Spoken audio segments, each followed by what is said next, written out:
Okay, it's me again. This is going to probably be um, the last thing I report back on, unless I hear something else. Um, this is Pete again from letpeteplan.com, an agent for Boardwalk Travel Agency, and one last D23 destination update for the day. Um, they had the big panels, well, not the big panel, but they had all the people come in. They had kind of the head of Imagineering, Bruce Vaughn, come out, and they discussed some things, some blue sky projects still, but it seems to be more in the on the go plans than it did the last time they mentioned at the D23 Expo last year. Um, they are definitely going to be doing something behind at Magic Kingdom. They are promising that they're going to be making some. They said something that would make the Fantasyland, the new Fantasyland project, look very small.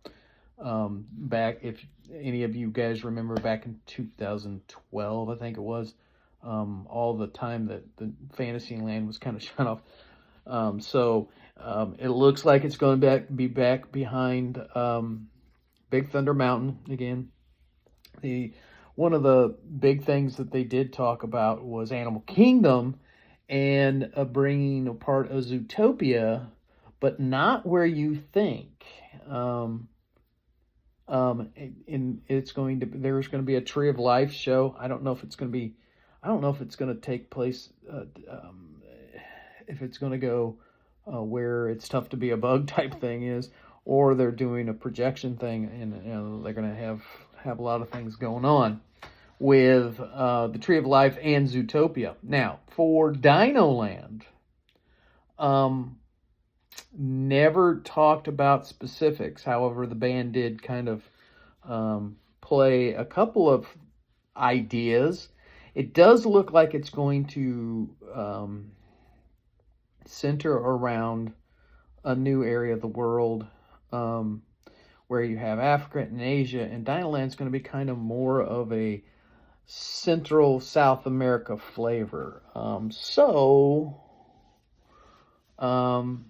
they did kind of hint at an Encanto based, and they also hinted at maybe an Indiana Jones idea.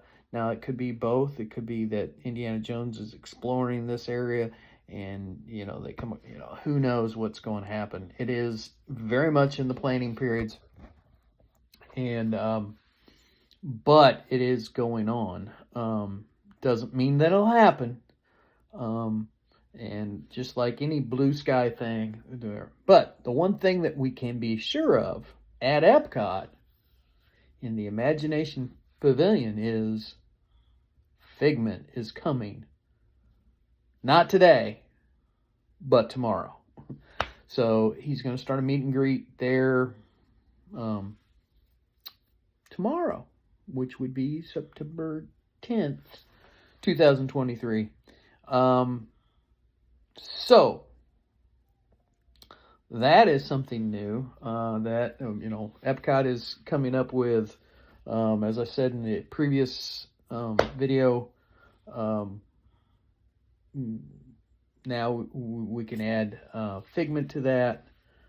Journey of Water sometime is open to the public in October 16th, and the new Celebration Neighborhood is going to open up in December of 2023. So by 2024, it should all be finished and done and for a while. Now, doesn't mean that there can't be other things going on. As they said, they're always coming up with new ideas. I have a feeling Magic Kingdom is going to be coming. I don't know if it's going to be as bad as it was in Epcot, not because there's not going to be a lot of stuff going on, but personally, it's going to be going on in a place where people don't go to right now anyway. So they're just opening up a new land back there. Now, will you be able to see some of it? Yeah, other than the walls that'll be up and stuff. But with technology the way it is today, there will be some aerial shots coming on. If they do if and when they start breaking ground. It, with all the bad publicity that Disney's got in the last, throughout the COVID and all that crud, the pandemic, and then the stock prices falling and thing, it was nice to see positive news coming out of Walt Disney Corporation. It is the 100th celebration, and that's what this is kind of all about. D23 is concentrated on that. Didn't hear much about it. However, it is, they did mention it and everything. Also, as I said before, the Muppets were a kind of helping them out today. I don't know what that means. Just that they're thinking of ways to utilize the Muppets at Disney. That's pretty cool, though. Maybe I'd love to see them come back with the thing that they did in Liberty Square, tell the story of Paul Revere and other stories through use of the Muppets. Now, was it totally historically accurate? No, but it was pretty cool. Maybe they're going to be bringing them out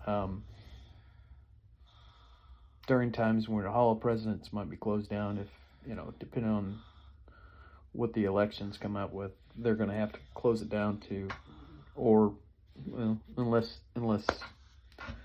there's not a change in the presidency. I don't know. But the next time there's definitely going to be closed down there because they have to, figure out who, they have to make the animation. And that is one of the cool things. We went into the Hall of Presidents, and if you ever get a chance to do it and then just kind of wander around in there and just read, I know it's hard to think because, you don't have anybody, blasting your ear, but read some of the things about how they actually create the busts and all the different little things that they have that only Disney, I think, could ever get on loan from certain areas around the world, like Franklin Roosevelt had some stuff there. Jimmy Carter had a lot of his fishing gear. George W. Bush had his Texas Rangers. When he used to be the owner of the Texas Rangers, he had his own, warm-up jacket and stuff. Shoe buckles from George Washington. And these were all authentic. Teddy Roosevelt's saddle and hat, all authentic and on loan from certain areas. Excuse me.